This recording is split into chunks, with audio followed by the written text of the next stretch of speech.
and it'll be worth 20 points. 20 points.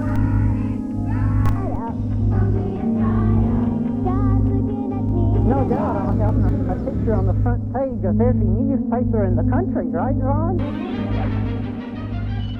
It's 8 a.m. sharp on a Saturday morning in 1979. Families in the Tampa Bay area turn on their television sets as thousands of sleepy children awake on their day off from school. Some flip to Nickelodeon, where a rerun of Pinwheel is playing.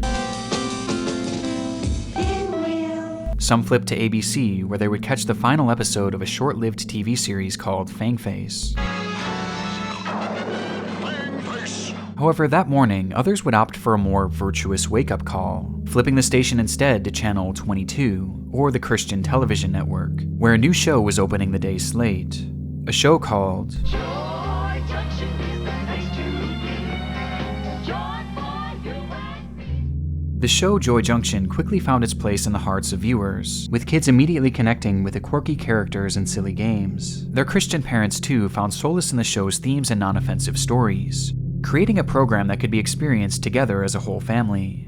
From that day on, families all across Florida and eventually across the entire United States came to enjoy the program, which continued on for a run of over 20 long years, until one Saturday morning at 8 a.m. sharp, when, without explanation, the show came to an unceremonious end and was never broadcast again. Today, the show and all official records of it have been scrubbed from the internet, with the companies behind its creation and the networks that aired it acting as if it never even existed, some allegedly going as far as to destroy any remaining copies, thanks solely to the heinous events that transpired during and after its television run. This is the story of Joy Junction, the children's TV show with an unimaginably dark secret. We'll return after these messages. One of the most frustrating things to me is spam phone calls and spam texts. There was a point in my life where I swear every single day I was getting these texts from random numbers that were all trying to get me to click on sketchy links that if I clicked on them likely would have hacked my entire existence. And I know the main reason why I used to get so many texts like this was because these huge companies can't keep our data safe. Recently, Ticketmaster was hacked and the data of over 560 million users was stolen and sold onto the dark web. That data includes full names, addresses, email addresses, phone numbers, and credit card data. At absolute best, this is going to lead to so much more spam, and at worst, it could lead to fraud. So what is Ticketmaster doing about this? Well, nothing. They said they didn't think the hack would have a material impact on their overall business. I swear, so many of these big businesses will happily take our data, but then do absolutely nothing to protect it, which is exactly why I use Aura, the sponsor of today's video. Aura alerts me when my data has been part of a data breach or if it's been leaked onto the dark web. It also gives me fast fraud alerts if anyone tries to use that data to hack into my credit or bank accounts. And it removes my information from data broker websites so I get less spam. I also get things like transaction monitoring, a VPN, antivirus, a password manager, parental controls, and identity theft insurance. And best of all, I get it in one convenient app at one affordable price. So if my info had been compromised in that Ticketmaster leak, I wouldn't have much to worry about because Aura is always on and always working hard to keep me safe. I'm not leaving myself and my family vulnerable to data breaches, and if you don't want to either, then go on over to aura.com/Nick Crowley, where you can try your first 2 weeks absolutely free, just by following that link down below. Come and join us for a half hour of fun and games at Joy Junction. Now here's Sheriff Don. Thank you, and welcome to this fun little town of Joy Junction. Joy Junction was both the name of the show and the name of the fictional town in which it was focused. A town where numerous characters converged to tell stories, play games, and answer questions, all of which pertaining to Christianity. Each episode followed the same basic structure. They were 30 minutes long and would tackle one general lesson taught in the Bible and tell it through an acted out story. This was then interspersed with various games and audience participation, as the show heavily leaned on including its young fan base and immersing them in the world of Joy Junction. They even had a live studio audience for every episode, comprised of kids ages 3 to 13, with the participants and crowd genuinely seeming excited to be there, which was largely due to its lovable cast of characters. The most prevalent of these was Sheriff Don, who was actually played by the creator of the show itself, Don McAllister. And the whole gang is here, so we're going to have us a good time today. Glad you could join us for the next 30 minutes. He guided the show from segment to segment and often focused on the Bible while driving home the episode's central theme, while also being the one who most often interacted with the children who participated in the show. Then there was Forrest Padley, a soft-spoken professor who, ironically, often had lessons taught to him due to his obvious clueless nature. Mr. Bubble, he'll even help when you did wrong. Well, I'm not a poet, but how about he'll even help when you're in trouble? Hey, Sheriff Don, you're a poet too. And of course, the fan favorite, Whittler Dan, a caricature of a southern farmer known as the goofy storyteller of the group. Good, yeah. Oh, hi. I'm just sitting here reading some of the mail from Joy Junction and some of the jokes in here. Would you like me to read some more? Oh, okay. That's good, yeah. Oh, you want me to read it to you? But of all the characters to come from Joy Junction, there was one, or two, who were by far the most popular, yet polarizing. Ron and Marty. Played by professional ventriloquist Ronald Williams, Ron and Marty were far and away the most memorable characters for those who watched the show, and for obvious reasons too. Many children watching at home found the duo, and Marty specifically, to be off-putting, even horrifying, with some claiming that the doll gave them nightmares and was just too creepy to look at, causing many to stop watching the show altogether.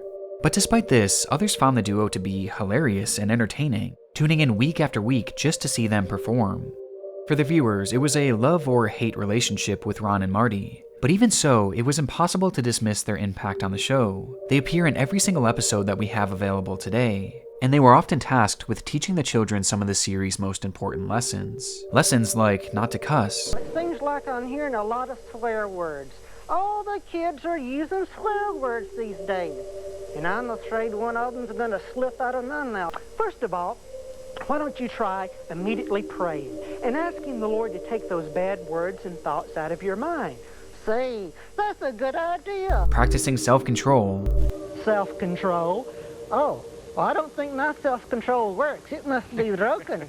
Well, no, Marty, I don't think anybody can practice self-control all by themselves, but if you'll just ask the Lord to help you, He will. Defeating bad thoughts. Hearts will cause good words and thoughts to come out of our mouths. It's almost so, Marty, as if our mouths will overflow with the thoughts and the ideas that are inside of us. You know, we need to be very careful about what we put in our minds and our hearts, Marty. That's for sure. And most controversially, Ron, they were looking at some dirty pictures and they wanted me to look too. Well, Marty, what did you do? Well, I said, look, guys, I like you a lot and I want to play with you, but I can't look at those pictures. I just can't do it. whether it was the lessons they taught, or Marty's blatant uncanniness, these two characters were the most vividly remembered part of the show. And this is important, as these memories are essentially all we've been left with. We are still covered with that darkness and with that sin. And when we say He'll wash us as white as snow, that's referring to the sin that's within us. Joy Junction is classified today mainly as lost media. No official copies of the show have ever been published by its creators or the networks that owned it. It just kind of ended one day and was never talked about again by those involved with the project. And this lack of archiving stretches past just the media itself. If you were to look online for information on the show today, you would find next to nothing. There's no Wikipedia page, no actors, producers, or directors mentioning it in their work history or on their resumes. There's no official website. There's essentially nothing. Not even so much as an official date in which the show started and ended, despite the fact that the show apparently ran for 20 long years. We know for sure that the show aired on CTN in the 1980s, specifically in the Tampa Bay area, before it was later syndicated and broadcast across the country on channels such as TBN and Smile of a Child. But today, none of these networks mention the show having ever aired in their lineups, and none of them have ever provided an explanation as to why the show was pulled from the air. The only reason we even know anything about it is thanks to old recordings and VHS tapes captured by those who once enjoyed the show. With a few dozen episodes and some short clips from the series having made their way to YouTube in recent years, essentially serving as the only surviving relics of Joy Junction. Because of this, the show is largely a mystery, and information is incredibly scarce and hard to come by. But after doing some digging, I was able to find some mentions of it in old newspapers printed nearly 45 years ago that did shed a bit of light on the context surrounding its creation. The first mention of Joy Junction came in 1978 within the Evening Independent, though at this point it was not even a television show yet. Instead, advertisements were placed in the paper weekly for the Faith Community Church in Largo, Texas, that mentioned including some sort of in-person act specifically for children, called Joy Junction. It's unclear what this performance actually entailed, but coincidentally, just 1 year later, the show Joy Junction would begin filming in Largo, Florida. with these original performances likely serving as the inspiration and the basis for the show itself. Following this trail of newspapers, I also found that the show was created by a company called WCLF, which began broadcasting back in October of 1979, with the founder of the company vaguely mentioning Joy Junction as an upcoming project. And sure enough, 1 week later, that same paper included a television guide that mentioned Joy Junction showing on TV for the very first time, giving us its likely premiere date of November 10th, 1979. Aside from this, I was able to confirm that the show did in fact play all across the United States and wasn't limited to just Florida, which might be why finding an exact date on when the show ended has proven essentially impossible. But the most common belief across the internet is that the show lasted until somewhere around 2004, putting its lifespan at a surprising 25 years, which makes it all the more unusual that there's hardly any mention of it online, and that there was seemingly no attempt to ever even archive it. It seemed as if the parties involved didn't just drop the show and forget about it. They completely washed their hands of it and tried their best to bury it. There are even rumors circulating that CTN themselves had all their remaining copies set on fire and destroyed so that the show would forever be forgotten. And when you consider everything that happened, this isn't really all that surprising. But what is surprising is the extent of the unraveling and the way in which it began, as it all started with a simple water bottle. It's unknown when exactly the discovery was made, just that it was a terrible one. Police arrest a man under the suspicion of distributing CP, only to find numerous images depicting it on his hard drive, with the vast majority of the victims involved being impossible to identify, except for one. Within the background of one of the images lay a hidden clue, a water bottle displaying the name of a swim and scuba school in Johnson County, Kansas City. Police did a search of the area, asking for help identifying the victim, which led them to a young child who swiftly pointed out their abuser as being a man named Michael Arnett.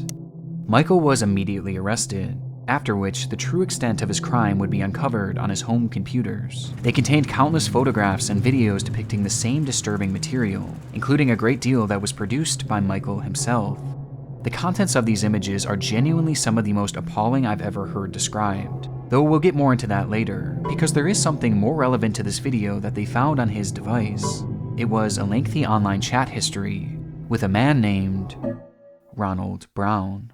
And Ron, you're not one to talk. You're always on the telephone too. Well, I guess you've got a point there, Marty. Ronald's life was centered around three things: ventriloquism, Christianity, and children. His primary job was working as a traveling puppeteer with a show called Puppets Plus, working school events, birthday parties, and at local malls. He also hosted a weekly puppet show for his local congregation that he billed as being specifically for children.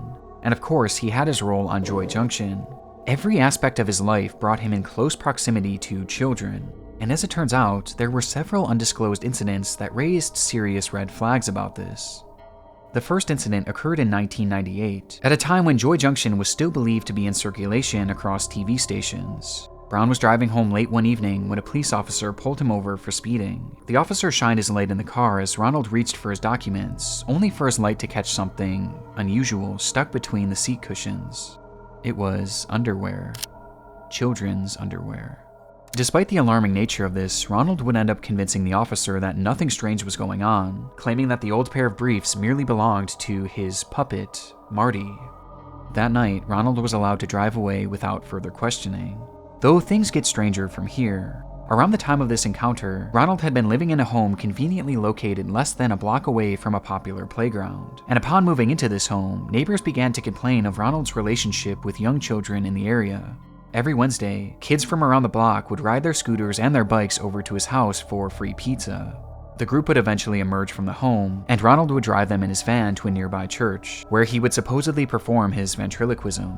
These weekly meetups were strange to say the least, especially because they were allegedly fairly secretive, with some children even sneaking off to meet the man without telling their parents. There were even other allegations that Ronald himself had hid their bikes underneath his home, almost as if he was trying to avoid any suspicion. And although I couldn't find concrete proof of this, it was rumored that when neighbors checked underneath his home, they reported not only finding these bikes, but used sex toys as well, which were stashed there for unknown reasons. There were never any sort of allegations made against Ron, legal or otherwise, but the red flags here are glaring. red flags that seemingly went ignored, as people bought into Ronald's act as a God-fearing, silly ventriloquist. Though in reality, the chats found on the computer of Michael Arnett shattered this perception in the most dramatic way imaginable. Though even so, these chats aren't what you would expect. No, somehow they are much, much worse. From the inside out, God's looking at me. From the inside out, hoping like God he sees. From the outside, I might not be so good, but you might change your mind.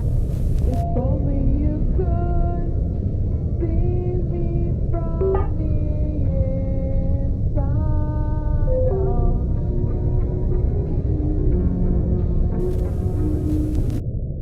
Within their conversations were numerous messages between the two men, fantasizing about not only killing children, but eating them as well, with most of the messages being far too vile to discuss or even show in this video. And this wasn't just fascination, it was obsession. Ronald had even found a child at his church that he frequently discussed wanting to eat, mentioning that he would be the perfect feast for Easter, describing what it would be like to end his life and to consume his body. And this went far past just talking, as Brown had taken photos of the child from afar and had actually been formulating a plan to kidnap him. He had even sent a photo of the child with black lines drawn over it to show the various spots in which Ronald wanted to butcher him.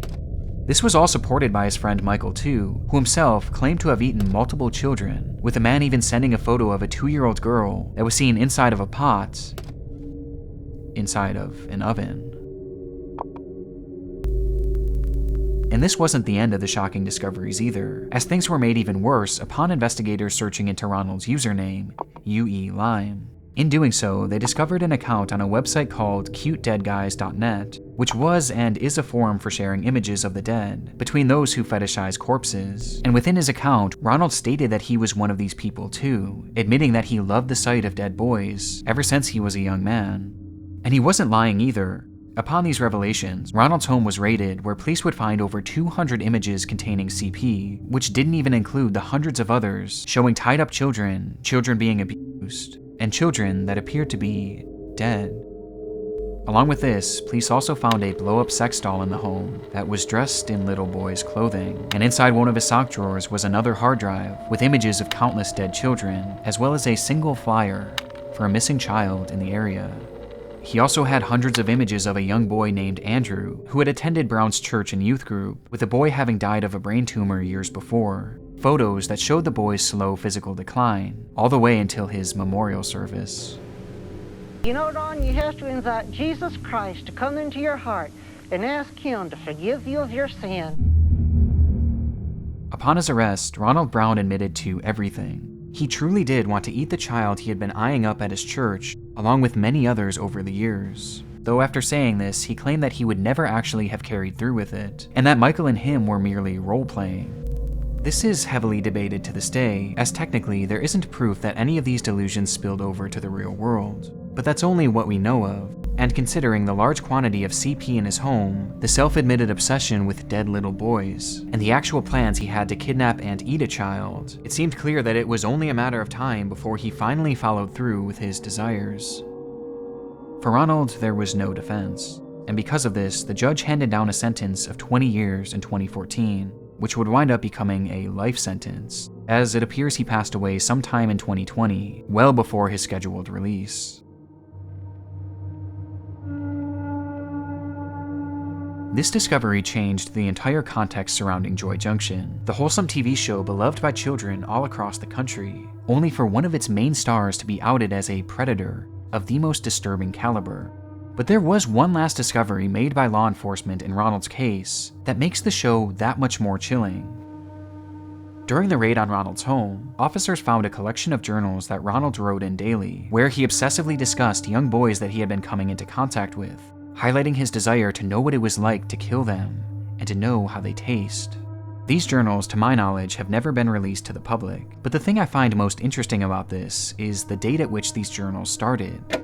1978, meaning that this disturbing desire had been brewing inside of him for decades. And coincidentally, Joy Junction just so happened to start 1 year later, in 1979, meaning that many of the kids seen on this program were likely the very same ones that Ronald wanted to eat. Given this context, it's no wonder why all parties involved with Joy Junction cut ties with it completely. It just changes the entire feeling of the show. From the moment that one simple water bottle was identified, Joy Junction's fate was sealed, and so was Ronald Brown's. Still though, I'm left with many questions after reviewing this case. Was there anything more to that traffic stop in 1998, or those pizza parties with the kids? And how serious was Ronald about following through with his plans to kill C, with the answer to these questions likely being taken to the grave along with him?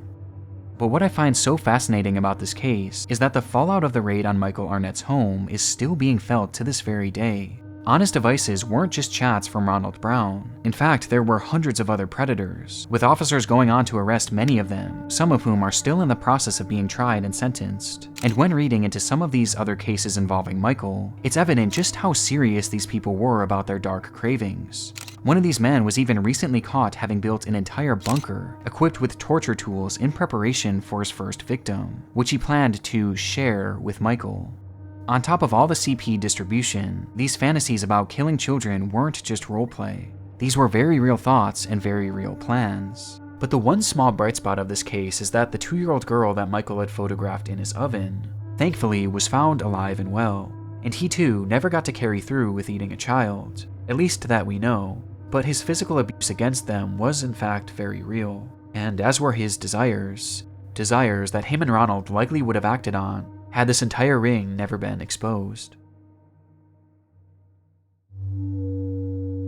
When it was conceived, Joy Junction was meant to teach children morals, right from wrong, but ironically, many of these lessons just so happened to be taught by a man who was actively engaging in the very behaviors that were condemned by Joy Junction. Ron, they were looking at some dirty pictures and they wanted me to look too. As your companions, you should have friends who have pure and clean thoughts and will only give you good ideas. With his actions forever tainting the show and condemning it to a lifetime of obscurity, remembered only for the man and his puppet who brought the whole thing down. As a matter of fact, there's something I want to share right now. Really? That's right. Don't go away, kids. Joy Junction is coming right back.